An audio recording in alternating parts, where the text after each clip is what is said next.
파코월드에 오신 걸 환영합니다. 니콜라스는 왜 2차 마이그레이션을 계속 미루고 있는 걸까? 요즘 파이코인 커뮤니티에서 가장 많이 들리는 말 중 하나입니다. 언제 풀어주냐? 벌써 상장된 거래소도 있는데 대체 뭐 하는 거냐? 이런 질문은 단순한 궁금증이 아니라 점점 의심으로 번지고 있습니다. 하지만 여기서 중요한 건 단순히 왜 늦추느냐가 아니라 왜 지금 풀 수 없는 상황이냐를 이해하는 겁니다. 사실 많은 사람들은 잊고 있습니다. 아직 1차 마이그레이션조차도 완전히 끝나지 않았다는 사실을요. KYC도 정상적으로 완료했고 지갑도 개설했고 마이그레이션 신청까지 모두 마친 사용자들, 그런데도 여전히 코인이 메인넷으로 전송되지 않은 유저들이 꽤 많습니다. 일부는 몇 개월 혹은 몇 년을 기다리고 있죠. 그런 상황에서 2차 마이그레이션을 먼저 열어버리면 어떤 일이 생길까요? 지금도 마이그레이션이 안 된 1차 참여자들은 억울할 수밖에 없고, 그 상태에서 후발주자들이 먼저 전송을 받는다면 단순한 시세 문제를 넘어서 공정성과 차별 논란이 터져 나올 가능성이 높습니다. 그리고 그건 단지 커뮤니티의 갈등을 넘어서 코어팀이 그동안 쌓아온 신뢰마저도 무너뜨릴 수 있는 위험한 선택이 되는 거죠. 그렇기 때문에 니콜라스와 코어팀은 단순히 늦추는 것이 아니라 타이밍을 고르고 있는 것에 가깝습니다. 모든 사용자들이 동등한 출발선에 서 있는 상태를 만든 뒤에야 비로소 다음 단계로 나갈 수 있다는 판단인 겁니다. 물론 그 과정이 너무 느리고 답답하다고 느껴질 수 있습니다. 하지만 오히려 그 느린 걸음 안에 담긴 의도는 누구도 배제하지 않겠다는 철학일지도 모릅니다. 자, 그럼 이제 다음으로 시청자들이 가장 궁금해하는 주제로 넘어가 보겠습니다. 만약 2차 마이그레이션이 정말 시작된다면 과연 파이의 가격은 어떻게 될까요? 2차 마이그레이션이 열리면 가격이 폭락한다고요? 정말 그렇게 단순할까요? 커뮤니티 안팎에선 이미 이런 말들이 떠돌고 있습니다. 그 많은 물량이 한꺼번에 풀리면 당연히 시장은 붕괴될 거다. 심지어 일부는 그게 코어팀의 숨겨진 계획 아니냐는 음모론까지 제기하죠. 하지만 이건 정말 그렇게 간단하게 봐도 되는 걸까요? 우선 중요한 전제를 하나 짚고 넘어가야 합니다. 2차 마이그레이션이 열린다고 해서 모든 파이가 시장에 동시에 쏟아지는 건 아닙니다. 왜냐하면 많은 사용자들이 이미 자발적으로 유통 시점을 조절하는 락업 설정을 해두었고, 일부는 온체인 락업 기능을 통해 코인을 묶어둔 상태입니다. 즉, 실질적으로 시장에 풀릴 수 있는 유통량은 제한적입니다. 심리적으로는 충격이 클 수 있어도 실제 유통량 증가폭은 생각보다 크지 않을 수 있다는 뜻이죠. 게다가 아직도 마이그레이션을 기다리는 1차 참여자들이 많습니다. 모든 절차를 완료했음에도 코인을 받지 못한 사용자들이 상당합니다. 이건 기술적인 병목이 아니라 의도된 조절 전략일 가능성이 큽니다. 이런 통제적 흐름 안에서 2차 마이그레이션이 추가된다면 파장이 생길 수는 있지만 전면적인 가격 붕괴로 직결되지는 않을 수도 있다는 게 중론입니다. 다만 중요한 건 유통량 자체보다도 그걸 어떤 타이밍에 누구에게 먼저 열어주느냐입니다. 순서에 대한 민감성, 형평성의 감정적 파고는 유통량 이상으로 시장을 흔들 수 있습니다. 이쯤에서 하나의 실질적 질문이 생깁니다. 그렇다면 파이코인의 진짜 물량 폭탄은 누구 손에 들려 있는 걸까요? 그리고 그들은 그걸 어떻게 관리하고 있을까요? 코어팀은 도대체 파이를 얼마나 들고 있는 걸까? 이 질문은 단순한 궁금증이 아닙니다. 지금처럼 언제 파이가 풀릴지, 누가 얼마나 갖고 있는지 불확실한 상황에선 모든 사람들의 시선이 자연스럽게 코어팀으로 쏠리게 마련이거든요. 파이네트워크 백서에 따르면 전체 발행량은 1000억 파이입니다. 이 중 정확히 80%는 커뮤니티 목, 그리고 20%는 코어팀에게 배정되어 있습니다.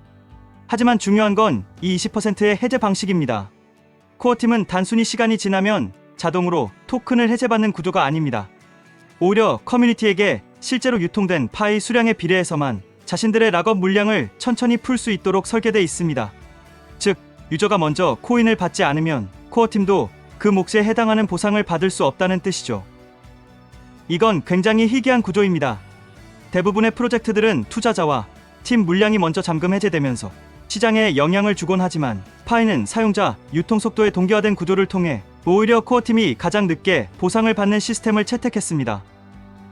단순히 규칙만 따르는 게 아니라 자신들조차도 더 늦게 시장에 참여하겠다는 의지를 명시한 것이죠.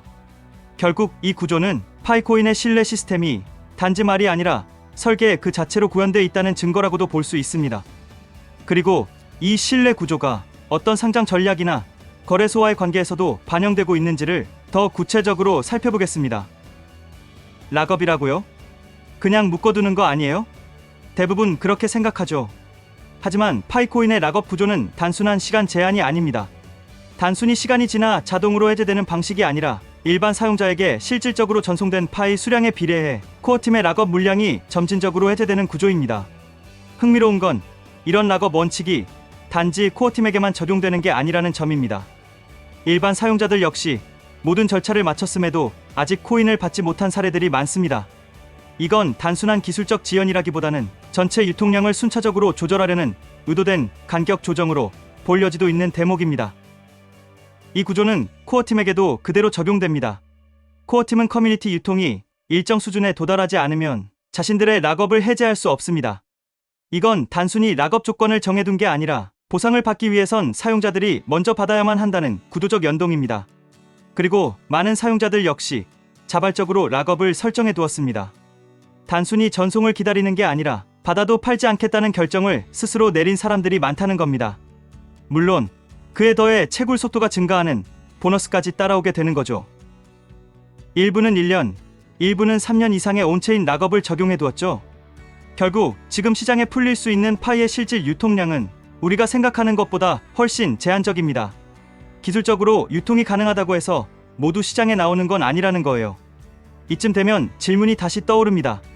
그럼에도 불구하고 왜 여전히 많은 사람들이 코어팀이 다 들고 있다, 이건 먹튀다라고 외치고 있는 걸까요? 이거 먹튀 준비하는 거 아니야? 요즘 커뮤니티를 조금만 둘러봐도 이런 의심은 꽤 쉽게 찾아볼 수 있습니다. 왜 아직도 안 주는 거야? 계속 미루는 거 보면 이상하지 않냐? 시간이 지날수록 이런 의심은 점점 더 커져만 갑니다. 하지만 정말로 이 프로젝트가 그렇게 허술한 방식으로 마무리될까요? 우선 하나 짚고 넘어갈 게 있습니다. 파이코인은 지난 6년 동안 단 한 번도 직접적인 상장 마케팅이나 자금 유치를 하지 않았습니다. 코어팀은 ICO도 하지 않았고 거래소에 요청도 하지 않았습니다. 그러면서도 수천만 명의 커뮤니티를 형성했고 지금은 전 세계 주요 거래소들과 KYB 인증을 완료한 정식 상장 구도를 가지고 있습니다. 실제로 OKX, 맥시, 게이트.io, 비트겟, 파이넥스 같은 거래소는 모두 파이네트워크의 KYB 절차를 통과하고 공식적으로 상장된 곳입니다. 즉, 단순히 커뮤니티 유입으로만 이뤄진 것이 아니라 코어팀과의 일정한 검증 과정과 신뢰 기반 절차를 통해 상장이 이뤄진 것이라는 점이 중요합니다. 이런 프로젝트가 지금에서야 갑자기 먹튀를 하려고 한다. 이건 논리적으로도 실질적으로도 설득력이 부족합니다. 게다가 지금도 1차 사용자 중 상당수는 KYC를 통과하고 마이그레이션까지 신청했지만 아직 코인을 받지 못한 상태입니다. 이 상황에서 2차 참여자에게 먼저 전송한다면? 시장 충격보다 더 큰 건 바로 커뮤니티 내의 불신과 분열입니다. 그렇기 때문에 코어팀은 유통 타이밍을 누구보다 신중하게 관리하고 있는 겁니다. 누군가는 순서를 건너뛰었다고 분노하고 누군가는 자신이 잊혔다는 박탈감을 느낍니다. 하지만 그 안에서도 균형을 맞추기 위한 시도가 계속되고 있다는 점은 분명히 보입니다. 그리고 무엇보다 코어팀은 자신들의 물량조차 사용자 유통량에 맞춰 연동된 조건부 해제 구도를 따르고 있습니다. 이건 책임을 피할 수 없게 설계된 구조죠. 그렇다면 이런 복잡한 신뢰 시스템 속에서도 사람들이 코인을 쉽게 팔지 못하는 진짜 이유는 뭘까요? 비난하면서도 왜 아직까지 들고 있는 걸까? 이건 꽤나 아이러니한 장면입니다. 커뮤니티 안에서 매일같이 파이를 욕하는 목소리는 커져가지만 정작 대부분의 사람들은 코인을 팔지 않고 여전히 들고 있습니다. 왜 그럴까요? 첫째, 그건 단순한 투자 이상의 감정이 있기 때문입니다. 이건 노동의 흔적입니다. 매일 채굴 버튼을 누르고 초대를 하고 KYC도 기다리고 지갑을 연결한 그 시간들, 그건 공짜 코인이 아니라 내가 참여해서 만든 자산이라는 인식이 더 큽니다. 그래서 쉽게 놓지 못하는 거죠. 둘째, 가능성입니다. 진짜 이게 성공하면?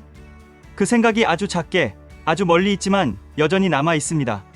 이럴 줄 알았으면 안 팔 거리라는 후회를 피하고 싶은 마음, 그게 사람들을 계속 붙잡고 있어요. 셋째, 파이네트워크의 지난 6년을 처음부터 끝까지 지켜봐 온 파이오니어라면 압니다.